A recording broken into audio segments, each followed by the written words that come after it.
ఇవాళ మేము non veg తింటాము 3 నెలలకైతే. 3 నెలలు ఎక్కడి అనుకుంటారా, వినాయక చవితి అప్పుడు మొదలు పెడితే కార్తీక పౌర్ణమి అయిపోయేదాకా మేమైతే నాన్ వెజ్ ముట్టలేదు. ఇవాళనే తింటాము. పొద్దున నేను పనికి వెళ్ళిన, అందుకనైతే ఏం వండలేదు. బీరకాయ కర్రీ చేసి వెళ్ళిన. మా ఆయన వచ్చేసరికి కోడిగుడ్లు తీసుకొచ్చిండు. ఈ ప్లేట్లో ఉన్నాయి మంచి కోడిగుడ్లు. వీటికి రేట్ వచ్చేసి 7 రూపాయలకు ఒకటి.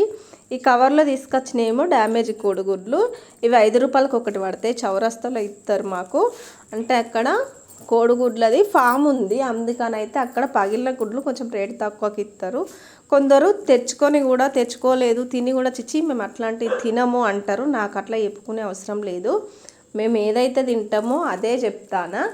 మేము ఇట్లా డ్యామేజ్ అయిన కోడిగుడ్లు తెచ్చుకొని అయితే ఖచ్చితంగా తింటాం. అందులో అబద్ధం కలిసింది ఏముంది, దానికి నాముషి కూడా ఏం లేదు.